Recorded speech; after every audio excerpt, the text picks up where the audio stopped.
YONO தீர்க்கதரிசியினுடைய புத்தகத்தை உங்க கையில திறந்து வைத்துக் கொள்ளுங்கள். தீர்க்கதரிசி ஆகிய யோனாவினுடைய புத்தகம் 3வது அதிகாரம் வசனங்கள் 5 10 வரை நான் வாசிக்கிறேன். இந்த வசனங்களை உங்க வேதத்தை திறந்து வைத்து உங்க கண்களால் அந்த வசனத்தை பார்த்து நான் வாசிக்க உங்க செவிகள்ல அந்த வார்த்தைகளை கவனமாக கேளுங்கள். மிகவும் அற்புதமான ஆசீர்வாதமான ஒரு வார்த்தைகள் இது. யோனா தீர்க்கதரிசியின் புத்தகம் 3வது அதிகாரம் 5வது வசனத்திலிருந்து நான் வாசிக்கிறேன். அப்பொழுது நினிவேயில் உள்ள ஜனங்கள் தேவனை விசுவாசித்து உபவாசம் செய்யும்படி கூறினார்கள். பெரியோர் முதல் சிறியோர் மட்டும் ரெட்டுடுத்தி கொண்டார்கள்.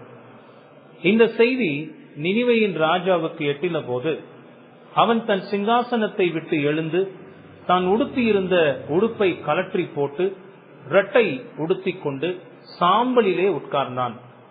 மேலும் ராஜா தானும் தன் பிரதானிகளும் நிர்ணயம் பண்ணின கட்டளையாக நினிவேயிலெங்கும் மனுஷரும் மிருகங்களும் மாடுகளும் ஆடுகளும் ஒன்றும் ருசி பாராதிருக்கவும் மேயாமலும் தண்ணீர் குடியாமல் இருக்கவும் மனுஷரும் மிருகங்களும் ரெட்டினால் மூடிக்கொண்டு தேவனை நோக்கி உரத்த சத்தமாய் கூப்பிடவும் அவரவர் தம் தம் பொல்லாத வழியையும் தம் தம் கைகளில் உள்ள கொடுமையையும் விட்டு திரும்ப கடவர்கள். யாருக்கு தெரியும், நாம் அழிந்து போகாதபடிக்கு ஒருவேளை தேவன் மனஸ்தாபப்பட்டு தம்முடைய உக்கிர கோபத்தை விட்டு திரும்பினாலும் திரும்புவார் என்று கூற சொன்னான். அவர்கள் தங்கள் பொல்லாத வழியை விட்டு திரும்பினார்கள் என்று தேவன் அவர்களுடைய கிரியைகளை பார்த்து தாம் அவர்களுக்கு செய்வேன் என்று சொல்லியிருந்த தீங்கை குறித்து மனஸ்தாபப்பட்டு அதை செய்யாதிருந்தார் என்பதுதான் இன்றைய காலைக்கான பிரசங்கத்துக்கான வேத பகுதி. இந்த வசனங்களுக்கு நான் ஒரு தலைப்பு கொடுத்திருக்கிறேன், நினிவேயின் மனம் திரும்புதலும் தேவனுடைய இரக்கமும். இந்த வசனங்கள்ல இதைத்தான் நம்ம பார்க்க போகிறோம். 2 பகுதி நமக்கு இருக்கிறது. நினிவே பட்டணம் கர்த்தருடைய வார்த்தையை கேட்டு எப்படி மனம் திரும்பினது என்பதை பற்றியும், மனம் திரும்பின அந்த பட்டணத்துக்கு தேவன் பாராட்டின இரக்கத்தை பற்றியும் இந்த வசனங்கள்ல நாம் பார்க்கிறோம். ஆகவே நினிவேயின் மனம் திரும்புதலும் தேவனுடைய இரக்கமும் என்று இந்த செய்திக்கு நான் தலைப்பிட்டிருக்கிறேன். இந்த வசனம் ஆரம்பிக்கிற போது பாத்தீங்கன்னா 5வது வசனம் அப்பொழுது என்று ஆரம்பிக்கிறது. எப்பொழுது என்று ஒரு கேள்வியை நம்ம கேட்கணும். அதுக்கு முந்தின வசனங்களை நம்ம பார்க்கணும். சென்ற வாரம் அதை தான் நம்ம பார்த்தோம். 3வது அதிகாரம் 3-4 வசனங்கள்ல யோனாவினுடைய பிரசங்கத்தை கேட்ட மக்கள் என்ன செய்தார்கள் என்பதை குறித்து சுருக்கமாக பார்த்தோம். முக்கியமாக யோனாவினுடைய பிரசங்கம் எப்படி இருந்தது, யோனாவினுடைய பிரசங்கத்தின் தன்மை எப்படி இருந்தது என்பதை குறித்து அந்த வசனங்கள்ல நாம பார்த்தோம். அதுல 3 முக்கியமான குணங்கள் யோனாவினுடைய பிரசங்கத்தில் காணப்பட்டன. முதலாவது, யோனா அந்த வார்த்தைகளை பிரசங்கித்த போது அது தேவனிடத்திலிருந்து வந்தது என்கிற அதிகாரம் அந்த பிரசங்கத்தில் காணப்பட்டது. எப்பவுமே கர்த்தருடைய வார்த்தை அதிகாரத்தோடு பிரசங்கிக்கப்பட வேண்டும். ஏன்னா அது தேவனிடத்திலிருந்து வருகிறதாக இருக்கிறபடியினாலே தேவன் தன்னுடைய வார்த்தையை சர்வ அதிகாரமும் பொருந்தினதாகவே அவர் வெளிப்படுத்துவார். யோனாவுடைய பிரசங்கமும் அப்படி இருந்ததுன்னு பார்த்தோம். 2வது, யோனாவுடைய பிரசங்கத்துல தேவனுடைய செய்தி மட்டுமே காணப்பட்டதுன்னு பார்த்தோம். தன்னுடைய சொந்த கதை, சோக கதை, கட்டுக்கதைகள் அதெல்லாம் ரொம்ப பெருசா விளக்காம நான் உனக்கு சொன்னதை பிரசங்கி என்று தேவன் கொடுத்த அந்த கட்டளையை நிறைவேற்றும் விதமாக தேவன் தனக்கு என்ன செய்தியை கொடுத்து அனுப்பினாரோ அந்த செய்தியை மட்டுமே யோனா பிரசங்கித்தார் என்று நம்ம பார்த்தோம். இன்னும் 40 நாள் உண்டு, அப்பொழுது நினிவே கவிழ்க்கப்பட்டு போம் என்று அவர் அதிகாரத்தோடு உறுதியாக பிரசங்கித்ததை குறித்து நம்ம பார்த்தோம். 3வது, அந்த பிரசங்கத்துல ஒரு தீவிரம் காணப்பட்டதையும் நம்ம பார்த்தோம். ஒரு அவசரத்தை, கால நேரம் தாழ்த்தாம உடனடியாக செய்ய வேண்டிய காரியத்தை இப்பவே நீங்க செய்து ஆகணும்னு துரிதப்படுத்தக்கூடிய ஒரு தீவிரம் அந்த செய்தியில காணப்பட்டதை பார்த்தோம். இன்னும் 40 நாள் தான் இருக்கிறது. அந்த 40 நாளுக்கு பிறகு நினிவே முழுமையாக அழிக்கப்பட்டு போகும் என்பதுதான் அந்த தீவிரமான செய்தி. இதெல்லாம் தான் முந்தின வசனங்கள்ல பார்த்தோம். யோனாவுடைய இந்த பிரசங்கத்தை கேட்ட நினிவே பட்டணத்து மக்கள் என்ன செய்தார்கள் என்பதையும் அவர்களுடைய செயலுக்கான தேவனுடைய வெகுமதி என்ன என்பதையும் தான் இந்த 5-10 வரை உள்ள வசனங்கள் நமக்கு விளக்கி காட்டுகின்றன. இந்த வசன பகுதியை, அதாவது யோனா 3வது அதிகாரம் 5-10 வரை உள்ள இந்த வசன பகுதியை 3 பிரிவுகளாக நாம் புரிந்து கொள்வதற்கு எளிதாக, அங்கு நடந்த சம்பவங்களை நம்ம சரியாக புரிந்து கொள்ள 3 பிரிவுகளாக பிரித்து உங்களுக்கு விளக்க போகிறேன். முதலாவது பிரிவு என்னன்னா, யோனாவுடைய அந்த பிரசங்கத்தை கேட்ட நினிவே பட்டணத்து மக்கள் என்ன செய்தார்கள். வசனம் 5 அதை நாம் பார்க்கிறோம். இது முதல் பிரிவாக பார்க்கலாம். இரண்டாவது பிரிவாக இந்த செய்தி, இங்க நினிவே பட்டணத்தில் நடைபெறுகிற இந்த செய்தியை எல்லாம் கேள்விப்பட்ட நினிவேயினுடைய அரசன் என்ன செய்தான். அரசனுடைய செயல்பாடு ரொம்ப முக்கியமானது. இங்க ரொம்ப விவரமாக விளக்கி கொடுக்கப்பட்டிருக்கிறது. அந்த அரசன் என்ன செய்தான் என்பதை பற்றி வசனங்கள் 6-9 வரை பார்க்க போகிறோம். மூன்றாவது பிரிவாக இவர்களுடைய செயல்களை எல்லாம் பார்த்த தேவன் இவர்களுக்கு என்ன வெகுமதி கொடுத்தார் என்பதை 10வது வசனத்தின் மூலமாக நாம் பார்க்க போகிறோம். ரொம்ப எளிமையானது. 3 பிரிவுகள். 5வது வசனம், அந்த நினிவே பட்டணத்து மக்கள் என்ன செய்தார்கள். 6-9 வரை உள்ள வசனங்கள்ல இந்த செய்தியை எல்லாம் கேள்விப்பட்ட அரசன் என்ன செய்தான். 10வது வசனத்துல இவர்களுடைய செயல்களை எல்லாம் பார்த்த தேவன் இவர்களுக்கு என்ன வெகுமதியை கொடுத்தார் என்பதைதான் பார்க்க போறோம். இவைகளை ஒவ்வொன்றாக நாம் பார்க்கலாம். முதலாவது, யோனாவின் இந்த பிரசங்கத்தை கேட்ட நினிவே பட்டணத்து மக்கள் என்ன செய்தார்கள். 5வது வசனத்துல தெளிவாக நாம் பார்க்கிறோம். அப்பொழுது நினிவேயில் உள்ள ஜனங்கள் தேவனை விசுவாசித்து உபவாசம் செய்யும்படி கூறினார்கள். பெரியோர் முதல் சிறியோர் மட்டும் ரெட்டுடுத்தி கொண்டார்கள் என்று நாம் பார்க்கிறோம். ஏற்கனவே நான் உங்களுக்கு சொன்னது போல அப்பொழுது என்கிற வார்த்தை எதை குறிக்கிறது. யோனாவினுடைய இந்த பிரசங்கத்தை அவர்கள் கேட்ட பொழுது, யோனா வாயை திறந்து கர்த்தருடைய அதிகாரத்தோடு கர்த்தருடைய செய்தியை அவர்கள் செய்ய வேண்டிய தீவிரமான ஒரு செயலை நோக்கி பிரசங்கித்த போது என்று அர்த்தம். அந்த பிரசங்கத்தை கேட்ட போது அவர்கள் என்ன செய்தார்கள். 3 காரியங்களை அவர்கள் செய்தார்கள். 5வது வசனத்துல அதை நாம் பார்க்கிறோம். 3 காரியங்கள். முதலாவது அவர்கள் செய்தது என்னன்னா, தேவனை விசுவாசித்தார்கள். முதல் காரியம். 2வது, தங்கள் பாவங்களிலிருந்து மனம் திரும்பினார்கள். விசுவாசமும் மனம் திரும்புதலும் எப்பவுமே ஒன்றாகவே வரும். அது மனமாற்றத்தினுடைய இரட்டை சகோதரிகள் என்று வேதத்துல நம்ம பார்க்கிறோம். எங்க ஒரு உண்மையான மனமாற்றம் இருக்கோ, மறு பிறப்புன்னு நம்ம சொல்றோம்ல, மறு ஜென்மத்தினால் உண்டாகக்கூடிய அந்த மனமாற்றத்துல இந்த மனம் திரும்புதலும் விசுவாசமும் சேர்ந்தே வரும். இவர்கள் தேவனை விசுவாசித்ததோடு மட்டுமல்ல, தங்கள் பாவங்களிலிருந்து மனம் திரும்புகிறார்கள். 3வது, தேவனுக்கு முன்பாக தங்களை தாழ்த்துகிறார்கள். இந்த 3 காரியங்கள் உண்மையான மனம் திரும்புதலின் அடையாளமாக இருக்கிறது. சென்ற பிரசங்கத்துல கூட யோனாவுடைய அந்த மனம் திரும்புதலை குறித்து நாம் பார்க்கிற போது இது 3ஐயும் நம்ம பார்த்தோம். அது மட்டும் இல்ல, அந்த உண்மையான மனம் திரும்புதல்ல பாவத்தை விட்டு விலகுகிறது மட்டுமல்ல, செய்ய தவறவிட்ட காரியங்களை செய்கிறது அடங்கும். சென்ற வாரம் பார்த்தோம். இதெல்லாம் கூட அந்த நினிவே பட்டணத்து மக்கள் செய்கிறத இங்கு நாம் பார்க்கிறோம். முதலாவது, அவர்கள் என்ன செய்தார்கள். தேவனை விசுவாசித்தார்கள். அந்த வசனத்தை பாருங்களேன். 5வது வசனத்துல, நினிவேயில் உள்ள ஜனங்கள் தேவனை விசுவாசித்து, பாத்தீங்களா, அந்த ஜனங்கள் என்று பொதுவாக சொல்லப்பட்ட போதிலும் அந்த வசனத்தினுடைய பிற்பகுதியில பாத்தீங்கன்னா, யார் அந்த ஜனங்கள். பெரியவர்கள் மட்டுமா, சிறியவர்கள் மட்டுமா, எந்தவித வேறுபாடு இல்லாம அந்த வசனத்தினுடைய பிற்பகுதியில பெரியோர் முதல் சிறியோர் மட்டும் எல்லோருமாக ஏகமாக ஒருத்தர் கூட விடுபடாம ஒட்டுமொத்த ஜனங்கள் சொல்லுவோம் பாத்தீங்களா. அப்படி நினிவே பட்டணத்தில் இருக்கிற அத்தனை ஜனங்களும் அன்றைக்கு யோனாவினுடைய பிரசங்கத்தை கேட்டு தேவனை விசுவாசித்தார்கள். இந்த தேவனை விசுவாசித்தார்கள் என்கிற அந்த காரியம் அவ்வளவு சாதாரணமான காரியம் இல்லை. நீங்க யோசிச்சு பாத்தீங்கன்னா, இந்த நினிவே பட்டணத்து மக்கள் புறஜாதி மக்கள்.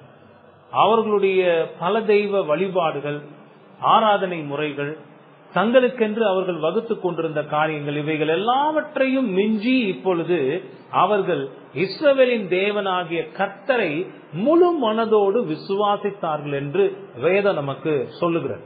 இதுவரையிலும் கூட அவர்கள் பல தெய்வ வழிபாடுகளை கொண்டிருந்து அவர் அந்த தெய்வங்களுக்கென்று தாங்கள் ஏற்படுத்தி, தாங்கள் சிலைகளாக அல்லது உருவங்களாக பல விதங்கள்ல ஏற்படுத்தி வைத்திருந்த அந்த தெய்வங்களுக்கெல்லாம் வழிபட்டு ஆராதனை செய்து கொண்டிருந்த இந்த நினிவே பட்டணத்து மக்கள் யோனாவுடைய இந்த பிரசங்கத்தை கேட்டபோது, இஸ்ரவேலின் தேவனாகிய கர்த்தரே வானத்துக்கும் பூமிக்கும் தேவனானவர் என்பதை விசுவாசித்தார்கள். அவர் விசுவாசித்து அந்த ஒரு வார்த்தை வருது பாத்தீங்களா, அந்த வார்த்தைக்குள்ள என்னென்னலாம் அடங்கி இருக்கு தெரியுமா? அவங்க இஸ்ரவேலின் தேவனே வானத்தையும் பூமியையும் படைத்தவர் என்பதை விசுவாசித்தார்கள். தாங்கள் இதுவரைக்கும் வழிபட்டு ஆராதித்து வந்த இந்த தெய்வங்கள் எல்லாம் ஒன்றுமில்லை, இவர் மட்டுமே வானத்தையும் பூமியையும் படைத்த தேவன், வானத்துக்கும் பூமிக்கும் இவர் மட்டுமே தேவனானவர் என்பதை அவர்கள் விசுவாசித்தார்கள். அது மட்டும் இல்ல, இவர் மட்டுமே ஜீவனுள்ள மெய்யான தேவனாக இருக்கிறார். அவங்களுக்கு அந்த என்லைட்மெண்ட் எப்படி வந்திருக்கு பாருங்களேன். அந்த நினிவே பட்டணத்து மக்களுடைய ஆத்துமாக்கள்ல கர்த்தருடைய பிரசங்கம் எப்படி கிரியை செய்திருக்குதுன்னு பாருங்க. அந்த ஒற்றை பிரசங்கத்தை தேவன் பயன்படுத்தி இப்படிப்பட்ட மாற்றத்தை நினிவே பட்டணத்தில் உள்ள எல்லா மக்களுடைய இருதயத்திலும் அவர் கொண்டு வருகிறார். இவர்தான் ஜீவனுள்ள மெய்யான தேவன், மகா பரிசுத்தம் உள்ள தேவன் என்பதையும், அவர் பாவத்தை அடியோடு வெறுக்கிறவர் என்பதையும், பாவங்களை செய்கிறவர்களை நீதியோடு தண்டிக்கிற தேவனாக அவர் இருக்கிறார் என்பதையெல்லாம் அவர்கள் விசுவாசித்தார்கள். சுருக்கமா சொல்ல போனா, the theology of God ன்னு சொல்றோம் பாத்தீங்களா, கடவுளை பற்றிய இறையியல், அவரை பற்றி நான் என்ன விசுவாசிக்கிறேன் என்பதை எல்லாம் கூட அன்றைக்கு அந்த விசுவாசித்து என்கிற வார்த்தைக்குள்ளாக அடங்கி இருக்கிறத பார்க்கிறோம். அந்த நினிவே பட்டணத்து மக்கள், இவர் மட்டுமே வானத்துக்கும் பூமிக்கும் தேவனானவர், இவர் மட்டுமே ஜீவனுள்ள மெய்யான தேவன், இவர் மகா பரிசுத்தம் உள்ள தேவன், பாவத்தை வெறுக்கிற தேவன், அந்த பாவங்களை செய்கிறவர்களை தண்டிக்கிற தேவன் என்பதை அவர்கள் அன்று விசுவாசித்தார்கள். புரியுதா உங்களுக்கு? புரியுதா? உங்களுடைய விசுவாசத்தை நீங்க கேள்வி கேட்டு பாருங்க. கடவுளை குறித்த உங்களுடைய விசுவாசம் இந்த காரியங்கள்ல உறுதியாக இருக்கிறதா? எத்தனையோ பிரசங்கங்களை கேட்கிறோம், எத்தனையோ வருடங்களாக கர்த்தருடைய வேதத்தை வாசிக்கிறோம். ஆனா இதுல சில காரியங்களை மட்டும் ரொம்ப உறுதியா பிடிச்சுக்கிட்டு சில காரியங்களை விடக்கூடிய நிலையிலையும் கூட நீங்க இருக்கலாம். ஆனா கடவுளை நீங்கள் விசுவாசிக்கிறீர்கள் என்று சொன்னா அந்த விசுவாசம் எப்படி இருக்கும்னா, இப்ப நான் சொன்ன இதன் அடிப்படையில் இருக்கும். இந்த நினிவே பட்டணத்து மக்கள் அதைத்தான் விசுவாசித்தார்கள். அவர் மட்டுமே வானத்துக்கும் பூமிக்கும் தேவனானவர், நானும் விசுவாசிக்கிறேன், நல்லது. அவர் மட்டுமே ஜீவனுள்ள மெய்யான தேவன், அதையும் நானும் விசுவாசிக்கிறேன், நல்லது. அவர் மகா பரிசுத்தம் உள்ளவர், அதையும் தாங்க நான் விசுவாசிக்கிறேன், நல்லது. அவர் பாவத்தை வெறுக்கிறவர், அதையும் தாங்க நான் விசுவாசிக்கிறேன் அப்படின்னு சொல்றீங்களா, நல்லது. ஆனா அந்த கடைசி பாயிண்ட் வருது பாத்தீங்களா, அவர் பாவங்களை செய்கிறவர்களை தண்டிக்கிற தேவனாக இருக்கிறார். இதுல நிறைய பேர் ஸ்லிப் ஆறது உண்டு. ஏன்னா அப்படிப்பட்ட கோபம் உள்ள தேவனை அவங்க பார்க்க விரும்புகிறது இல்ல.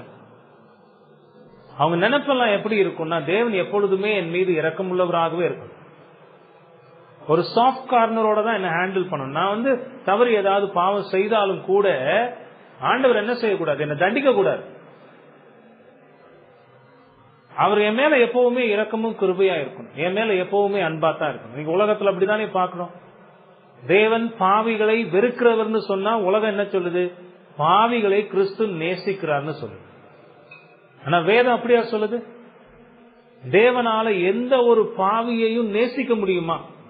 எந்த ஒரு பாவியின் மீதும் அன்பு செலுத்த முடியுமா? அவருடைய பொதுவான கிருபைன்றது வேற. மலைப்பிரசங்கத்துல பாக்குறோம், அவருடைய பொதுவான கிருபையின் கீழாக அவர் தம்முடைய படைப்புகள் எல்லாவற்றையும் பராமரிக்கிறார், அது வேற. ஆனா தேவன் எந்த ஒரு பாவியையும் அவர் நேசிக்கிறதில்லை. அவர் நாள்தோறும் பாவியின் மேல் சினம் கொள்ளுகிற தேவன் என்று வேதம் சொல்லுகிறது. இதை ஏற்றுக்கொள்ள இன்றைக்கு உலகத்து மனிதர்களுக்கு, அது குறிப்பா கிறிஸ்தவர்களுக்கு மனசே இல்லைங்க, மனசே இல்லை. தன்னை விசுவாசி ஆண்டவருடைய பிள்ளைன்னு சொல்லிக் கொள்ளுகிறவர்கள் கூட இந்த முதல் 4 காரியங்களை ஏற்றுக்கொண்டாலும் இந்த கடைசி காரியத்துல அவங்க தடுமாறுகிறத பார்க்கணும். இல்ல இல்ல இல்ல இல்ல, தேவன் என் மேல ஒருபோதும் கோபமா இருக்கக்கூடாது. நான் பாவங்களை செய்தாலும் கூட அந்த பாவங்களை மன்னித்து அன்போடு என்ன நடத்தக்கூடியவரா தான் இருக்கணும். ஆனா வேதத்துல அப்படி நம்ம பாக்குறது இல்லையே. அவருடைய ஜனங்களாக இருந்த போதிலும் அவருடைய வார்த்தைய கீழ்ப்படியாம நடக்கிற போது அவர்களை தண்டிக்கிறவராக இருக்கிறார், தண்டித்து திருத்துகிறவர். வேதம் அப்படிதான் சொல்லுது. இதை நீங்க விசுவாசிக்கிறீங்களா? நாம் பாவத்தை செய்கிற போது என்னுடைய தேவன் என்னை தண்டித்து திருத்துவார் என்பதில் உங்களுக்கு விசுவாசம் இருக்கா? நீங்க கேட்டு பாருங்க உங்க இருதயத்தை. அதை நீங்க கோட்டை விட்டீங்கன்னா நீங்க ரொம்ப பெரிய தவறு பண்றீங்கன்னு அர்த்தம். மற்ற எல்லாத்தையும் நீங்க நம்பி பிரயோஜனமே இல்லை. அதனாலதான் கிறிஸ்தவர்கள் கூட துன்பத்தை அனுபவிக்கிற போது நான் யாருக்கு என்ன பாவம் செஞ்சேன், ஏன் எனக்கு இப்படிப்பட்ட துன்பமும் தொல்லையும் வருது, இப்படிப்பட்ட வேதனைகளை நான் அனுபவிக்கிறது என்ன காரணம்னு முறுமுறுக்க ஆரம்பித்து விடுகிறார்கள். காரணம் என்னன்னா, நான் பாவம் செய்கிற போது தேவன் என்னுடைய பாவத்தை தண்டித்து திருத்துகிறவராக இருக்கிறார் என்கிற எண்ணம் அந்த நேரத்துல வர்றதில்லை. அந்த விசுவாசம் அந்த நேரத்துல உறுதிப்படுகிறது இல்லை. உண்மையிலேயே நாம் அப்படி இருந்தோம்னா நினிவே பட்டணத்து மக்களை பார்த்து வெட்கப்படணும், தலகுனியம். ஆயிரக்கணக்கான பிரசங்கங்களை உங்களுடைய வாழ்க்கையில நீங்க கேட்டிருக்கலாம். இந்த விசுவாசம் உங்களுடைய இருதயத்தில் இல்லைன்னா நினிவே பட்டணத்து மக்களை பார்த்து நீங்க வெட்கப்படணும், தலகுனியம். ஏன் அதை சொல்றேன் தெரியுமா? நினிவே பட்டணத்து மக்கள் எத்தனை பிரசங்கத்தை கேட்டாங்க, எத்தனை பிரசங்கத்தை கேட்டாங்க? ஒரே பிரசங்கம், ஒரே பிரசங்கம். அந்த ஒரு பிரசங்கம் அந்த ஒட்டுமொத்த பட்டணத்தையும் மாற்றி அவர்கள் தேவனை விசுவாசிக்கும்படி செய்திருக்கிறது. ஆனா எத்தனையோ பிரசங்கங்களை கேட்டாலும் ஆண்டவர் எனக்கு எப்பவுமே நல்லவராதான். நான் என்ன பாவம் பண்ணாலும், நான் என்ன தப்பு பண்ணாலும் ஆண்டவர் என்ன செய்யக்கூடாது, என் மேல கோவப்படக்கூடாது, என்னை கண்டிக்க கூடாது, என்னை திருத்தக்கூடாது. அங்க விசுவாசம் அங்க போச்சு. இவங்க எதெல்லாம் விசுவாசாங்க பாருங்க. இத்தனைக்கு இவங்க எல்லாம் புறஜாதி மக்கள். எவ்வளவு அருவருப்பான தெய்வ வழிபாடுகளை கொண்ட மக்களாக இவர்கள் இருந்திருப்பார்கள் யோசிப்பார்கள். அவர்கள் தேவனுடைய வார்த்தையை கேட்டபோது அவரை விசுவாசித்தார். அவர் மட்டுமே வானத்துக்கும் பூமிக்கும் தேவனானவர், அவர் மட்டுமே ஜீவனுள்ள மெய்யான தேவன், அவர் மகா பரிசுத்தம் உள்ள தேவன், அவர் பாவத்தை செய்கிறவர்களை தண்டிக்கிறவராக இருக்கிறார், அவர் நீதி உள்ள தேவன். இதெல்லாம் அவங்க விசுவாசம் இருக்கு. இதெல்லாம் அந்த வார்த்தையில அடங்குது. எப்படிங்க நீங்களா இதெல்லாம் எடுத்துக்கட்டி சொல்றீங்க? நான் எடுத்துக்கட்டிலாம் சொல்லலைங்க. பின்னாடி வர்ற வசனங்கள் எல்லாம் வாசி பார்த்தா அது 5வது வசனத்திலே அதை நம்ம பார்க்கணும். பின்னாடி பார்ப்போமே. அவர்களுடைய விசுவாசம் இதன் அடிப்படையில் இருந்தது என்பதற்கான ஆதாரம் என்ன தெரியுமா? அவர்களுடைய மனம் திரும்புதல், அவர்களுடைய மனம் திரும்புதல். யோனாவுடைய பிரசங்கத்தை கேட்ட நினிவே பட்டணத்து மக்கள் முதலாவது என்ன செய்தார்கள்? தேவனை விசுவாசித்தார்கள். அவர்களுடைய விசுவாசம் எதன் அடிப்படையில் இருந்ததுன்னு பார்த்தோம். 2வது அவங்க என்ன செய்தாங்க தெரியுமா? தங்கள் பாவங்களில் இருந்து மனம் திரும்பினார்கள். யோனா நிச்சயமாக பிரசங்கித்த போது அவர்களுடைய பாவங்களை குறித்து கண்டித்து பிரசங்கித்திருப்பார் என்று பொதுவாக இறையியல் போதனையாளர்கள் நம்புகிறார்கள். வெறுமனே கடவுளுடைய வார்த்தைகளை மட்டும் திரும்ப திரும்ப திரும்ப சொல்லி இருக்க மாட்டார். அவர் அவர்களோடு சம்பாதித்திருப்பார். அந்த தேவனுடைய கோபத்திற்கான காரணம் என்ன, அவர்கள் செய்கிற பாவங்கள் என்ன, இந்த ஒரே பரிசுத்தம் உள்ள தேவனை இந்த பட்டணத்தை அழிக்கும்படிக்கு கொண்டு வந்து நிறுத்தி இருக்கிற பாவங்கள் என்ன, அந்த பாவங்கள் எல்லாம் அவர்களுடைய கண்களுக்கு முன்பாக யோனா தீர்க்கதரிசியின் மூலமாக விளக்கப்படுத்தப்பட்டிருக்கும். இப்படிப்பட்ட பாவங்களை எல்லாம் நீங்கள் செய்து கொண்டிருக்கிறீர்கள். இந்த பாவத்தின் நிமித்தமாக தேவனுடைய கோபம் உங்கள் மீது பற்றி எரிகிறது. இந்த வார்த்தைகள் எல்லாம் அவங்க கேட்கலாம். போன வாரம் சொன்ன மாதிரி அந்த வார்த்தைகள் எல்லாம் அவங்களுடைய இருதயத்தை ஒரு இடி மாதிரி தாக்குகிறது. புறஜாதியான ஒரு மனுஷன் தங்களுடைய தேசத்துக்குள்ள வந்து இப்படி ஒரு அதிரடியான பிரசங்கத்தை கொடுக்கறது அந்த மக்கள் எல்லாம் கேட்டு அவங்களுடைய இருதயத்துல அது மிகவும் பாதித்தது. அவங்க தேவனை விசுவாசித்தது மட்டும் இல்ல, அவர்கள் தங்கள் பாவங்களிலிருந்து மனம் திரும்பினதையும் இந்த வசனத்துல பார்க்கணும். இப்படிப்பட்ட வல்லமையுள்ள தேவன் தங்களை அழிக்க நாள் குறித்திருக்கிறார் என்பதை அவர்கள் அறிந்தார்கள். அந்த பிரசங்கத்தில் இன்னும் 40 நாள் உண்டு, 40 நாள் உண்டு, ஒரு காலக்கெடு, அவர்களுடைய பட்டணத்துக்கான அழிவின் நாள் குறிக்கப்பட்டதை அவர்கள் அந்த பிரசங்கத்தின் மூலமாக கேட்கிறார்கள். தங்களுடைய அழிவுக்கு தங்களுடைய பாவங்களே காரணம் என்பதை அவர்கள் அறிந்து கொள்ளுகிறார்கள். தொடர்ந்து தங்களுடைய பாவங்கள்ல நிலைத்திருந்தால் தங்களுக்கு அழிவு மட்டுமே தேவனிடமிருந்து வரும் என்பதையும் அவர்கள் அறிந்திருந்தார்கள். ஆகையால் தங்கள் பாவங்களை தேவனிடம் அறிக்கையிட்டு மனம் திரும்பினார்கள். அவர்களுடைய மனம் திரும்புதலை நம்மால் எப்படி அவ்வளவு உறுதியா சொல்ல முடியும்னா அதுக்கு அவர்களுடைய செயல்கள் தான் காரணம். அவங்க தேவனை விசுவாசித்ததும் தங்களுடைய பாவங்கள் இருந்து மனம் திரும்பினதையும் இந்த வசனத்துல பாக்குறோம். அவர் மனம் திரும்ப அவங்களுக்கு தெளிவா தெரியுது. நீங்க யோசிச்சு பாருங்க, எங்காவது இந்த சம்பவம் நடக்குமா? ஒரே ஒரு பிரசங்கத்தை கேட்டு வேதத்துல இப்படி ஒரு அற்புதத்தை எல்லாம் நம்ம பார்த்ததே இல்லை, இப்படி ஒரு அதிசயமான செயலை பார்த்ததில்லை. 120,000 பேருக்கும் அதிகமான ஜனங்கள் இருந்த அந்த பட்டணம் அந்த ஒற்றை பிரசங்கத்தினால் அசைக்கப்பட்டது. தங்களுடைய பாவத்தை குறித்த உணர்வடைந்தார்கள். தங்களுடைய பாவத்தினால் தான் இந்த அழிவின் நாள் குறிக்கப்பட்டிருக்கிறது என்பதை அவர்கள் தெளிவாக புரிந்து கொண்டார்கள். தங்களுடைய பாவத்திலிருந்து அவர்கள் மனம் திரும்பினார்கள். எப்படிங்க அவங்க மனம் திரும்பினாங்கன்னு சொல்றீங்க? 3வது குறிப்பு இந்த 5வது வசனத்துல நம்ம பார்க்கிறோம். அவர்கள் தேவனுக்கு முன்பாக தங்களை தாழ்த்தினார்கள். அதான் அவர்களுடைய மனம் திரும்புதல வெளிப்படையாக காட்டக்கூடிய செயல்கள்ல இருந்தது. முதலாவது பார்த்தோம், அவர்கள் தேவனை விசுவாசித்தார்கள், தங்களுடைய பாவங்களை உணர்ந்து அதிலிருந்து மனம் திரும்பினார்கள். எப்படி அவங்க மனம் திரும்பினாங்கன்னு சொல்லுகிறோம்? அவர்களுடைய செயல்கள் தேவனுக்கு முன்பாக தங்களை தாழ்த்தினதில் அது அடங்கி இருக்கிறத நம்மால பார்க்க முடிகிறது. 5வது வசனத்தை நீங்க கவனிச்சு பார்த்தீங்கன்னா, அப்பொழுது நினிவேயில் உள்ள ஜனங்கள் தேவனை விசுவாசித்து உபவாசம் செய்யும்படி கோரினார்கள். பெரியோர் முதல் சிறியோர் மட்டும் ரெட்டுடுத்தி கொண்டார்கள். பாத்தீங்களா, அங்க 2 சம்பவம் நடக்குது.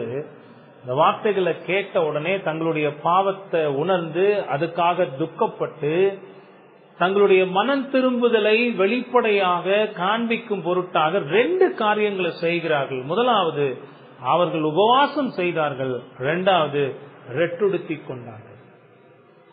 ராஜாக்கெல்லாம் செய்தி போய் ராஜா எல்லாம் கட்டளையிட்டு வர்றதுக்கு முன்பதாகவே இங்க நடக்கிற விஷயம் என்னன்னா, தேவனுடைய வார்த்தையை கேட்ட உடனே அந்த ஜனங்கள் என்ன செய்யறாங்க பாருங்க, உபவாசம் செய்யறாங்க. நேற்றுதான் உபவாசத்தை பத்தி ரொம்ப விரிவாக நாம் பார்த்திருக்கிறோம். தங்களுடைய பாவத்தை உணர்ந்து மனம் திரும்பியதின் வெளிப்பாடாகவே உபவாசம் செய்தல் என்கிற காரியம் இருக்கிறது. தேவனுக்கு முன்பாக தங்களை தாழ்த்தக்கூடிய செயலாக இந்த உபவாசத்தை ஜெபிக்கிறது இருக்கிறதுன்னு பார்த்தோம்.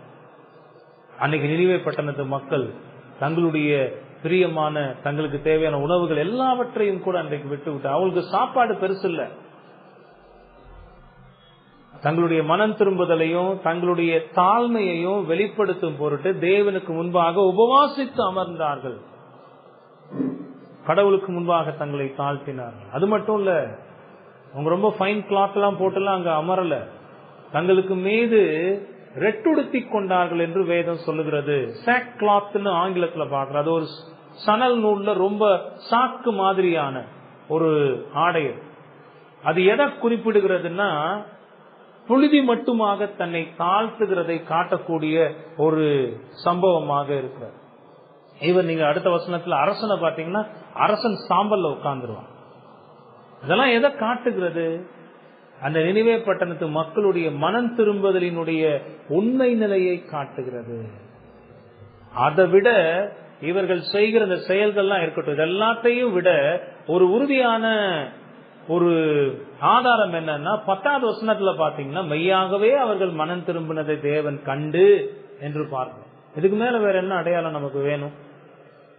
யோனாவுடைய அதிரடியான அந்த பிரசங்கத்தை கேட்ட நினிவே பட்டணத்து மக்கள் அன்றைக்கே தங்களுடைய தேவனை விசுவாசித்து தங்களுடைய பாவங்களிலிருந்து மனம் திரும்பி உபவாசித்து ரெட்டுடுத்தி தேவனுக்கு முன்பாக தங்களை தாழ்த்தினதை இந்த வசனங்கள் நமக்கு உணர்த்துகிறது. ஒருவேளை நீங்க யோசிக்கலாம், இவர்களுக்கு எப்படி இத்தகைய மனம் திரும்புதல் வந்தது? யோனாவுடைய ஒற்றை பிரசங்கமா இதை செய்தது என்று ஒருவேளை நீங்க யோசிக்கலாம்.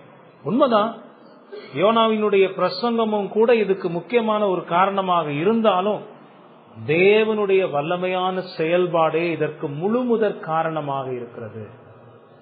கடவுள் அங்கு வல்லமையாக செயல்பட்டிருக்கிறார்.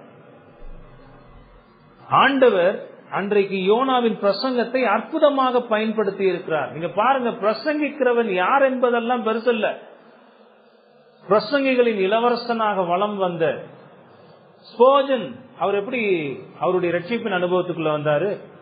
ஒரு மிகப்பெரிய தியாலஜியனா பிரசங்கத்தை கேட்டா, அன்னைக்கு உலகமே வியந்து பார்த்து கொண்டிருந்த ஒரு பெரிய பிரசங்கியினுடைய பிரசங்கத்தை கேட்டா அன்னைக்கு ஸ்பர்ஜன் மனம் திரும்பி ரட்சிப்பை அனுபவித்தார்? இல்ல. அன்றைக்கு அவர் போக வேண்டிய ஆலயத்துக்கு அவரால் போக முடியல, பனி அதிக பொழிவு.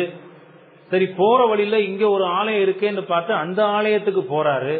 அங்க போனா அன்னைக்கு செய்து கொடுக்க வேண்டியவரும் பனியின் காரணமாக வரல.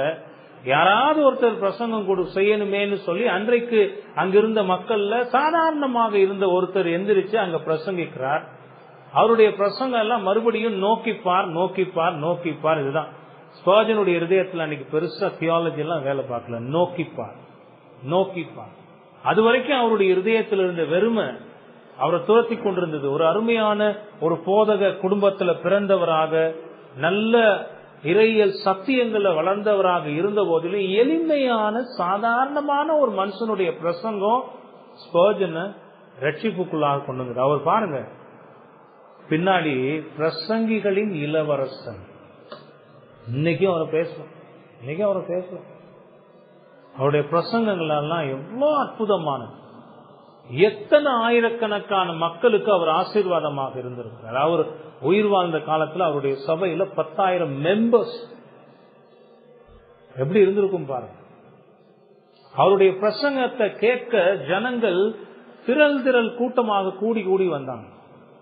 அந்த பிரசங்கத்தை கேட்டவங்க எல்லாம் மனதில் குத்தப்பட்டு மனம் திரும்பி ரட்சிப்பை அனுபவித்தார். எத்தனையோ பேருக்கு ஆறுதலான தேவனுடைய வார்த்தைகளை கொடுத்து விசுவாசிகளை பலப்படுத்தி தைரியப்படுத்தி அப்படிப்பட்ட ஒரு அருமையான தேவ மனிதனாக ஸ்பர்ஜன் வளருவதற்கு, அவர் ரட்சிப்பு அனுபவிப்ப சாதாரண மனுஷனுடைய பிரசங்கத்தை பயன்படுத்த.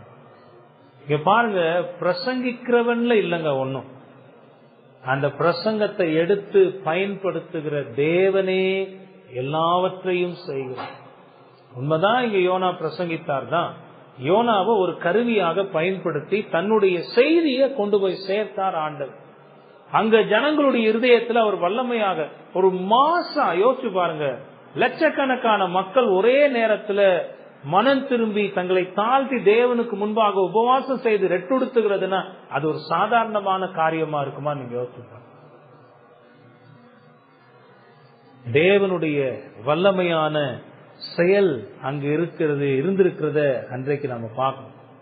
சிலர் என்ன சொல்றாங்கன்னா, இந்த நினிவே பட்டணத்து மக்களுடைய மனம் திரும்புதலுக்கு யோனாவுடைய தோற்றமும் கப்பற்காரர்களுடைய சாட்சியும் உதவியிருக்கலாம் என்று சொல்லுகிறார். யோனாவினுடைய தோற்றம் என்று வரும்போது பாஸ்டர் மார்ட்டினுடைய சர்மன் கேட்டு பார்த்தேன். அவர் அதை குறிப்பிட்டு சொல்லுகிறார். ஒருவேளை அதெல்லாம் கூட அவர்கள் நடக்கிற சம்பவங்களை புரிந்து கொள்வதற்கு உதவி செய்திருக்கலாம். ஏன்னா யோனா, போன வாரமே நான் அதை விளக்குனேன், எழுந்து நீ நினிவேக்கு போன்னு சொன்ன உடனே அவர் போனாரு. நினிவேல போய் அங்க ஒரு ரூம் எல்லாம் போட்டு தன்னை ரெஃப்ரெஷ் பண்ணிக்கிட்டு திட்டம் எல்லாம் போட்டுக்கிட்டு யோனா பிரசங்கம் பண்ண போகல. நேரடியா நினிவேக்குள்ள போய் ஒரு நாள் பிரயாண தூரமாக போய் அவர் என்ன செய்ய ஆரம்பித்துட்டார்? கடவுளுடைய வார்த்தையை பிரசங்கிக்க ஆரம்பித்தார். பாஸ்டர் மார்ட்டின் என்ன சொல்றாருன்னா, 3 நாட்கள் இரவும் பகலுமாக மீனின் வயிற்றில் யோனா இருந்ததின் காரணமாக அதற்குரிய அடையாளங்கள் யோனாவின் மீது இருந்திருக்கலாம். யோனாவின் உடையில இருந்திருக்கலாம். ஒருவேளை அந்த ஒரு மீன் வயிற்றுல இருந்து சில அழுக்குகள் எல்லாம் கூட அவர் மேல படிந்திருக்கலாம். அந்த நிலையில அவர் வந்து இந்த வார்த்தைகளை பிரசங்கிக்கிறார். அதுவும் கூட அவர்கள் இதை பார்த்து உண்மையிலேயே இது தேவனிடத்திலிருந்து வந்த செய்தி என்பதை அவர்கள் உணர்ந்து கொள்வதற்கு, விசுவாசிப்பதற்கு அது உபயோகமாக இருந்திருக்கலாம் என்று அவர் சொல்லுகிறார். வேறு சிலர் என்ன சொல்றாங்கன்னா, இது வந்து ஒரு செவிவழி செய்தியாக இருக்கிறது, உறுதியான ஒரு செய்தி அல்ல. அவங்க என்ன சொல்றாங்கன்னா, யோனா பயணித்த அந்த கப்பல்ல அன்னைக்கு நடந்த அந்த காரியங்கள் எல்லாம் பார்த்திருந்த மக்கள், அந்த கப்பற்காரர்கள் இருக்காங்க பாத்தீங்களா, அவங்களுடைய சாட்சி கூட ஒருவேளை பயன்பட்டிருக்கலாம். உண்மையிலேயே இந்த மாதிரி நடந்ததுன்னு கூட அவங்க சொல்லியிருக்கலாம். ஆனா இதெல்லாம் வந்து உறுதிப்படுத்த முடியாத, நம்ப முடியாத ஒரு காரியங்களா இருக்கு. இதெல்லாம் ஒரு பக்கம் நம்ம தள்ளி வச்சுக்குவோம். ஆனா உண்மையிலேயே நம்ம பார்க்கிற போது அங்கு என்ன நடந்தது, தேவன் வல்லமையாக அங்கு செயல்பட்டதை நம்மால் பார்க்க முடிகிறது. தேவனுடைய வல்லமையான செயலை அங்கு நாம் பார்க்கிறோம். இவைகளெல்லாம் வெளிப்புற சான்றுகளாக இருந்த போதிலும் நினிவே பட்டணத்து மக்களுடைய மனம் திரும்புதலுக்கு உண்மையான காரணம் கர்த்தருடைய வல்லமையான செயல்பாடே. நினிவே பட்டணத்து மக்கள் அன்றைக்கு கர்த்தருடைய செய்தியை கேட்ட உடனே மனம் திரும்பி தங்களை தாழ்த்தினார்கள் என்பதை இந்த 5வது வசனம் நமக்கு தெளிவாக உணர்த்துகிறது. அவர்கள் தேவனை விசுவாசித்தார்கள். விசுவாசித்தது மட்டும் இல்ல, தங்களுடைய பாவங்களை உணர்ந்து பாவங்களில் இருந்து மனம் திரும்பினார்கள். அவர்களுடைய மனம் திரும்புதலின் அடையாளமாக அவர்கள் உபவாசம் செய்ததும், பெரியோர்கள் இருந்து சிறியோர் மட்டாக ரெட்டுடுத்தி கொண்டு தங்களை கடவுளுக்கு முன்பாக தாழ்மைப்படுத்தினதும் அவர்களுடைய மனம் திரும்புதலை நமக்கு உணர்த்துகிறது. புரியுதா? யோனாவினுடைய ஒரு பிரசங்கத்தை கர்த்தர் பயன்படுத்தி அன்றைக்கு அந்த நினிவே பட்டணத்து மக்களுக்கு ரட்சிப்பை கொண்டு வந்தார் என்று பார்க்கிறோம். இதையும் விட இன்னொரு, இந்த நினிவே பட்டணத்து மக்கள் இதெல்லாம் சிலர் என்ன சொல்றாங்கன்னா, இறையியல் கல்லூரிகள்ல கூட இதெல்லாம் ஒரு எக்ஸாஜரேஷன் சொல்றாங்கல்ல, ஒரு வார்த்தை, ஒரு எக்ஸாஜரேஷன்னா உண்மையில ஒண்ணு நடந்திருக்கும், ஆனா அதை கொஞ்சம் மிகைப்படுத்தி பேசுறேன். இந்த எக்ஸாஜரேஷன்னா மிகைப்படுத்தி பேசுறேன். நிறைய பேர் இப்படிதான் பாக்குறாங்க. இந்த யோனா புத்தகமே வந்து ஒரு எக்ஸாஜரேட்டட் ஸ்டோரின்னு கூட நிறைய பேர் சொல்றாங்க. தியாலஜிக்கல் காலேஜ்லயும் கூட அதை சொல்லி வர்றாங்க. யோனா மீன் வயிற்றுல 3 நாள் இரவும் பகலும் இருந்திருக்கிறதற்கு வாய்ப்பில்லை என்று நம்புகிறார்கள். அது மட்டும் இல்ல, ஏன் அதை நம்புறாங்கன்னா, இப்ப அதுக்கு ஆதாரம் கொடுக்கக்கூடிய நிறைய பேர் இருக்கிறாங்க இன்னைக்கு. இப்ப நான் இன்னொரு கொஞ்சம் வாசிச்சு கொண்டிருந்தேன். இதை குறித்து வாசிக்கும் போது, சென்ற வருடம் 2022 ஜூன்ல ஒரு சம்பவம் நடந்தது. அந்த சம்பவத்தையும் மேற்கோள் காட்டி சிலர் என்ன சொல்றாங்கன்னா, இப்படி நடந்திருக்கிறதுனால யோனா 3 நாள் இரவும் பகலும் மீனின் வயிற்றில் இருந்திருக்க வாய்ப்பே இல்லை என்று வாதிடுகிறவர்களும் இருக்கிறார்கள். அப்படி என்ன நடந்துச்சு?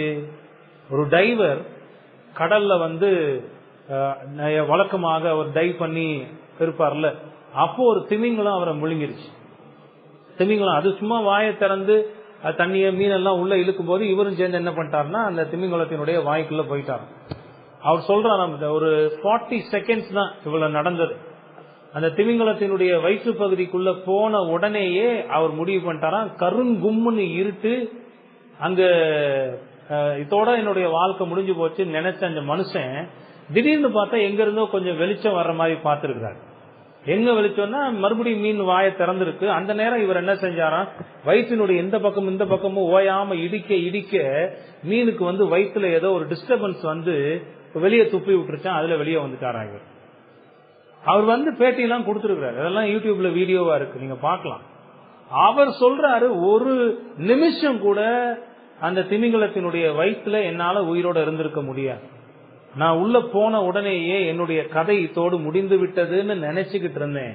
கொஞ்சோண்டு ஒளி கிடைச்ச உடனே நான் வயிற்ற இங்கிட்டு அங்கிட்டு இடிச்சு வெளியில வந்துட்டேன்.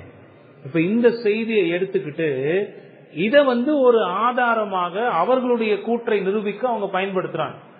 ஒரு 40 நிமிடங்கள் திமிங்கலத்தினுடைய வயிற்றுல ஒரு மனுஷனால இருக்க முடியலன்னா எப்படி 3 நாள் இரவும் பகலும் யோனாவால் இருந்திருக்க முடியும் என்று அவர்கள் வாதிடுகிறார்கள். அப்படி வாதிடுகிறவர்கள் தான் யோனாவுடைய ஒற்றை பிரசங்கத்தை கேட்டு இந்த நினிவே பட்டணத்து மக்கள் அவ்வளவு பெருமா மணந்திருப்பாங்க. ஒரு 10 பேர் மனம் திரும்பி இருப்பான். ஆனா எழுதுனது எப்படி எழுதிட்டாங்க? எக்ஸாஜரேட் பண்ணி எழுதி இருக்கிறாங்க. அப்படி கூறுகிற மரம் மண்டைகளுக்கு அறிவில்லை. ஏன் அறிவில்லை? இது ஒரு காமிக் புக் அல்ல, இது ஒரு கதை புத்தகம் அல்ல, இது கர்த்தருடைய வேதம், கர்த்தருடைய வார்த்தை, பொய்யுரையாத தேவன் எழுதி வைத்திருக்கிறது. எவனோ ஒருத்தன் நான் திமிங்கலம் வாய்க்குள்ள போயிட்டு வெளியே வந்தேன்னு சொல்லுகிறத நம்புகிற இந்த மூடர்களால் வானத்தையும் பூமியையும் படைத்த தேவன் சொன்னதை நம்ப முடியல பாருங்க, ஏத்துக்க முடியல பாருங்க. இப்படி எல்லாம் இவனுங்க கட்டுக்கதை விடுவானுங்கன்னு சொல்லிதான் இயேசு கிறிஸ்து இந்த உலகத்துல இருக்கும் போது அவர் இந்த சம்பவத்தை பயன்படுத்துகிறார். மத்தேயு 12வது அதிகாரம் 41வது வசனத்துல பாத்தீங்கன்னா, மத்தேயு 12வது அதிகாரம் 41வது வசனத்துல ஆண்டவர் சொல்லுகிறார், யோனாவின் பிரசங்கத்தை கேட்டு நினிவே பட்டணத்தார் மனம் திரும்பினார்கள். நினிவே பட்டணத்துல பாதி பேர் மனம் திரும்பினார்கள், கொஞ்சம் பேர் மனம் திரும்பினார்கள் ஆண்டவர் சொன்னாரு. என்ன சொன்னார்? நினிவே பட்டணத்தார் மனம் திரும்பினார்கள். இதோ யோனாவிலும் பெரியவர் இங்கே இருக்கிறார். ஆதலால் நியாய தீர்ப்பு நாளிலே நினிவே பட்டணத்தார் இந்த சந்ததியாரோடு எழுந்து நின்று இவர்கள் மேல் குற்றம் சுமத்துவார்கள். என்ன குற்றம் சுமத்துவார்களாம்? என்ன குற்றம் சுமத்துவார்களாம்? இந்த நினிவே பட்டணத்து மக்கள் அன்றைக்கு சொல்லுவாங்க, தேவன் இரக்கத்தில் ஐஸ்வர்யம் உள்ளவராய் அவருடைய செய்தியை எங்களுக்கு அனுப்பினார். எங்களுடைய பாவத்தின் நிமித்தமாக நாங்கள் அடைய போகிற அழிவை பற்றிய செய்தி எங்களுக்கு பிரசங்கிக்கப்பட்டது. அந்த வார்த்தைகளை கேட்ட போது எங்கள் இருதயத்துல நாங்கள் குத்தப்பட்டு மனம் திரும்பி தேவனை விசுவாசித்து அன்றைக்கு ரட்சிப்பை அனுபவித்துக் கொள்ள இந்த தேவன் எங்களுக்கு கிருபை பாராட்டினார். இது அங்க சாட்சியா சொல்லுவாங்கயா நினிவே பட்டணத்து மக்கள். யோனாவுடைய பிரசங்கத்தை கேட்டு நீங்க யோசிப்பாங்க, 1,20,000 பேருக்கு அதிகமான ஜனங்கள் அன்னைக்கு வந்து நியாய தீர்ப்பு நாள்ல வந்து நின்று இந்த சாட்சியை சொல்லுவான். ஆனா உனக்கோ எத்தனை முறை தேவனுடைய வார்த்தை பிரசங்கிக்கப்பட்டிருக்கு, எத்தனை முறை சுவிசேஷத்தை உன் காதை திறந்து நீ கேட்டிருக்க, ஆண்டவர் எத்தனை முறை உன்னோடு பேசினார், ஆனா நீ மனம் திரும்பல. இல்ல, நியாய தீர்ப்பு நாள்ல வந்து இந்த குற்றச்சாட்டை அவர்கள் மீது வைப்பார். ஆண்டவருடைய வார்த்தை இங்க உறுதியாக சொல்லுகிறது, நினிவே பட்டணத்து மக்கள் அன்றைக்கு யோனாவுடைய பிரசங்கத்தை கேட்டு மனம் திரும்பினார்கள். இதாங்க இந்த 5வது வசனத்துல பார்க்கிறோம். 3 காரியம் பார்க்கிறோம். அவர்கள் தேவனை விசுவாசித்தார்கள், தங்கள் பாவங்களை உணர்ந்து பாவங்களிலிருந்து மனம் திரும்பினார்கள், தேவனுக்கு முன்பாக தங்களை தாழ்த்தினார்கள். இந்த வார்த்தைகளை கேட்டுக் கொண்டிருக்கிறவர்களே, இதுல இன்னும் ஆண்டவர் அறியாம இருக்கிற ஜனங்களே, நீங்க யோசிச்சு பாருங்க, எத்தனை வருடமாக நீங்க இந்த வார்த்தைகளை கேட்டுக்கிட்டு இருக்கீங்க? எத்தனை வருஷம் ஒவ்வொரு ஞாயிற்றுக்கிழமையும் காலையிலையும் மாலையிலையும் இந்த வார்த்தைகளை மாறி மாறி மாறி மாறி கேட்கிறீர்களே? எத்தனை அருமையான பிரசங்கங்கள் தேவனுடைய கிருபையை பற்றியும் தேவனுடைய இரக்கத்தை பற்றியும் பாவ மன்னிப்புக்கென்று அவர் செய்திருக்கிற பிராயச்சித்தம் பற்றியும் இயேசு கிறிஸ்து பாவத்துக்காக தன்னை சிலுவையில் ஒப்பு கொடுத்து மரித்து தன்னிடத்தில் வருகிற யாவருக்கும் ரட்சிப்பை இலவசமாக கொடுக்கிறார் என்கிற செய்தியை எல்லாம் வருஷா வருஷமா மாசா மாசமா வாரா வாரமா கேட்டுக்கொண்டிருக்கிற நீங்க ஏங்க இன்னும் மனம் திரும்பாம இருக்கீங்க? ஏன் இன்னும் உங்களுக்குள்ள அந்த இருதய கடினம் இருக்கு? சின்ன பிள்ளைங்கள அங்க உட்கார்ந்து இந்த வார்த்தைகளை கேட்கறீங்க, வாலிபர்கள் கேட்டுக்கொண்டிருக்கீங்க, ஏன் இந்த மனம் திரும்புதல் உங்களுக்கு வராம இருக்கு? இந்த நினிவே பட்டணத்து மக்கள் நீங்க மனம் திரும்பாம போகிற பட்சத்துல நியாய தீர்ப்பு நாள்ல வந்து நின்று உங்களுக்கு எதிராக குற்றம் சாட்டுவார்கள். அவங்களுக்கு கொடுக்கப்பட்ட ஒரே வாய்ப்பு, இன்னும் 40 நாள் உண்டு, நினிவே கவிழ்க்கப்படும், அவ்வளவுதான். அவர்கள் அந்த செய்தியை கேட்டு மனம் திரும்பினார்களே. ஒவ்வொரு பிரசங்கத்திலும் மனம் திரும்புதலுக்கான அழைப்பு உங்களுக்கு வந்த போதிலும் இன்னும் உங்க இருதயத்தை கடினப்படுத்தி இயேசு கிறிஸ்துவ விசுவாசித்து உங்க பாவங்கள் வந்து நீங்க மனம் திரும்பாம இருதய கடினத்தோடு உங்க விருப்பத்தின்படி நீங்க வாழ்ந்து கொண்டிருந்தா, உங்க பாவத்தோட நீங்க வாழ்ந்து கொண்டிருந்தா எவ்வளவு பெரிய ஆபத்து உங்க மேல வரப்போகுது நீங்க யோசிச்சுப்பாங்க. இந்த நினிவே பட்டணத்து மக்கள் உணர்ந்தார்கள், தேவ கோபாக்கினையின் வல்லமை என்ன என்பதை உணர்ந்தார்கள். அவர்களுடைய பாவங்கள் அவர்களுக்கு வெளிப்படுத்தப்பட்ட போது அந்த பாவத்தினுடைய கொடூரத்தன்மையும் அதற்கு எதிராக பற்றி எரிகிற தேவனுடைய கோபத்தையும் அவர்கள் உணர்ந்து வேறு எதுவும் எனக்கு பெரிதல்ல, வேறு எதுவும் எனக்கு பெரிதல்ல. உணவு எல்லாத்தையும் எடுத்துருங்க. நீ அடுத்த வாரம் பாப்போம் அரசன் செய்த காரியம். எல்லாத்தையும் எடுத்துருங்க. உபவாசம் பண்ணு, தண்ணி குடிக்காத, சாப்பிடாத, ரெட்டுடுத்தி கீழே விழுந்து கெட. நம்மேல் வந்திருக்கிற கோபாக்கினை மகா பெரியது என்று அந்த ஒரு நாள்ல அவர்கள் மனம் திரும்பி தேவனை விசுவாசித்து தங்களை தாழ்த்தினார்களே. ஏன் உங்களால இன்னும் தேவனுக்கு முன்பாக உங்களை தாழ்த்த முடியல? ஏன் அவரை விசுவாசிக்க முடியல? ஏன் உங்க பாவங்கள் வந்து மனம் திரும்ப முடியல? வேதம் சொல்லுகிறது போல நீங்க மனம் திரும்பாம போனீங்கன்னா அப்படியே கெட்டு போவீங்க. நினிவே பட்டணத்து மக்கள் மனம் திரும்பினார்கள், தேவன் இரக்கம் செய்தார். இன்றைக்கு நீங்களும் கூட இந்த வார்த்தைகளை கேட்டு மனம் திரும்பி ஆண்டவராகிய இயேசு கிறிஸ்துவிடம் வந்தா அதே தேவன் உங்க பாவங்கள் எல்லாம் மன்னித்து உங்கள் ஆத்துமாவை ரட்சிக்க வல்லமையுள்ள தேவன். அதற்காக தான் அவர் இந்த உலகத்துல வந்து பிறந்தார். உங்களை போல என்ன போல ஒரு மனுஷனாக சரீரத்தோடு அவர் வாழ்ந்தார். அவருடைய இரத்தத்தை சிலுவையில் சிந்தி ரட்சிப்பை நமக்கு கொடுத்திருக்கிறார். யாரெல்லாம் இதை விசுவாசித்து அவர்கிட்ட வர்றீங்களோ அவர்களுக்கு ரட்சிப்பு நிச்சயமாக அவர் கொடுப்பார். நினிவே பட்டணத்து மக்கள் அருமையான சான்று. அவர்கள் மனம் திரும்பினார்கள், தேவனை விசுவாசித்தார்கள், தேவனுடைய ரட்சிப்பை அவர்கள் அனுபவித்தார்கள். நாட்களை வீணாக்காதீங்க. திருப்பிள்ளைகளா இருந்தாலும் சரி, உங்க பாவத்தை அறிக்கை செய்து மனம் திரும்பி விசுவாசம். நான் பாவம் செய்யவே இல்லையே, நான் ஒழுங்காதானே வாழ்ந்துட்டு இருக்கேன்னு சொல்லாதீங்க. அது ஆபத்து. பாவம் செய்யாத மனுஷன் ஒருவன் இந்த உலகத்துல எல்லாம் தெரியுமா?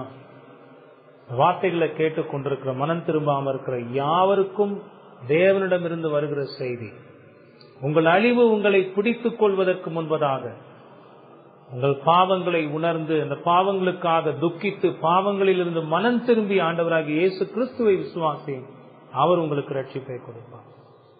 அதே சமயத்தில் இங்க ஆண்டவருடைய மக்களா உட்கார்ந்து இருக்கிற நமக்கும் கூட ரட்சிப்பு இப்படிதான் வந்தது. நாமும் சுவிசேஷத்தை கேட்டுதான் ரட்சிக்கப்பட்டோம். ரட்சிக்கப்பட்ட பிறகும் கூட சுவிசேஷம் நமக்கு அவசியமாக இருக்கிறதுன்றதை உணர்ந்து கொள்ளுங்க. எப்பெல்லாம் சுவிசேஷ செய்தியை கேட்கிறீங்களோ உங்களுடைய அந்த ரட்சிப்பின் நம்பிக்கையை உறுதிப்படுத்திக் கொள்ளுங்க.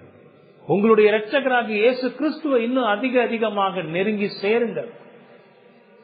ஆண்டவராகிய இயேசு கிறிஸ்துவின் மீது அதிகமாக அன்பு கூறுங்கள். உங்களுடைய அன்பு எப்படிப்பட்டதாக இருக்கிறதுன்னு நீங்க யோசிச்சு பாருங்க. நம்ம பாக்குறோம், ஓமேல ஆண்டவர் சொன்னார் இல்லையா, ஓமேல அந்த பரிசேயனாகிய சீமோனுடைய வீட்டில் இருக்கும்போது அந்த பெண் தன்னுடைய கண்ணீரால ஆண்டவருடைய பாதங்களை நனைத்து தன்னுடைய தலைமுடியினால் அதை தொடைத்து அழுது கொண்டே இருக்கிறார். ஆண்டவர் அந்த சீமோனை பார்த்து கேட்டார், சீமோனே, நான் வீட்டுக்கு வந்து நீ கால் கழுவ தண்ணி குடுத்தியா? இந்த பெண்ணை பாரு, அவளுடைய கண்ணீரால என் கால்களை நனைத்தார். அது மட்டும் இல்ல, தன்னுடைய தலைமுடியினால் என்னுடைய கால்களை துடைத்தார். நீ செய்யாததெல்லாம் இந்த பெண் செய்யறாளே. ஒரு ஊமை அங்க சொல்ற, 2 பேர் கடன் பட்டிருக்கான். ஒருத்தன் 50 ரூபா கடன் பட்டிருக்கான், இன்னொருத்தன் 5 லட்சம் ரூபாய் கடன் பட்டிருக்கான். 2 பேருக்கும் கடன் மன்னிக்கப்படுகிறது. எவன் அதிகமாக அன்பு கூறுவான்? கேள்வி கேட்ட. இது என்ன ஆண்டவரே, 5 லட்சம் ரூபாயை யாருக்கு மன்னிச்சாங்களோ அவங்க தானே அதிகமா, அப்பா எவ்வளவு பெரிய கடனை மன்னிச்சீங்கன்னு வருவான். ஆண்டவர் சிம்பிளா சொல்லலையா? நீ சரியாதான் சொன்ன. எவனுக்கு அதிகமாய் மன்னிக்கப்படுகிறதோ அவன் அதிகமாய் அன்பு கூறுவான். நீங்க யோசிச்சு பாருங்க, உங்களுடைய திரளான பாவங்களை ஆண்டவர் மன்னித்து இருக்கிறார். இன்றைக்கும் கூட நீங்க செய்கிற எத்தனையோ பாவங்களை ஆண்டவர் மன்னித்துக் கொண்டே இருக்கிறார். அவர் மன்னிப்பின் ஊற்றார், தொடர்ந்தும் மன்னித்துக் கொண்டே இருக்கிறார். உங்களுடைய காலத்தின் பாவங்களையும் அவர் மன்னித்திருக்கிறேன் என்று சொல்லி, இன்னும் நீங்க செய்யாத பாவங்களை கூட அவர் மன்னித்திருக்கிறேன் என்று சொல்லுகிறார். அந்த தேவனை எவ்வளவாக நீங்க நேசிக்கிறீங்க யோசிச்சு பாருங்க. அவர் மீது உங்களுடைய அன்பு எந்த அளவுக்கு இருக்கு. அவரை நேசித்து இந்த மனம் திரும்புதலின் கண்ணீரோடு அவருக்கு முன்பாக தாழ்மைப்பட்டு செய்கிற எல்லா காரியத்திலையும் அவருடைய நாமம் மகிமைப்படும்படிக்கு நீங்க வாழ்றீங்களா? அல்லது ஆண்டவர் எனக்கு ரட்சிப்பு கொடுத்துட்டார், நான் நிச்சயம் பரலோகத்துக்கு போயிருவேங்கிற அந்த ஒரு அசட்டு நம்பிக்கையோட அந்த உலகத்துல உங்களை திருப்திப்படுத்தக்கூடிய வாழ்க்கை வாழ்ந்துட்டு இருக்கீங்க? உங்களை நீங்களே கேட்டுப்பாங்க. ஆனா விசுவாசிக்கலாம், தேவனை மகிமைப்படுத்தக்கூடிய வாழ்க்கை வாழணும். உங்களுக்கு ரட்சிப்பை கொடுக்க அந்த ஆண்டவர் தன்னையே சிலுவையில் பலியாக ஒப்பு கொடுத்தார். அந்த அன்பை நினைச்சு பார்த்து இயேசு அதிகமாக ஆண்டவர் சொல்லலையா, என்ன நேசிக்கிறவன் என் வார்த்தைகளின்படி வாழ்வான்.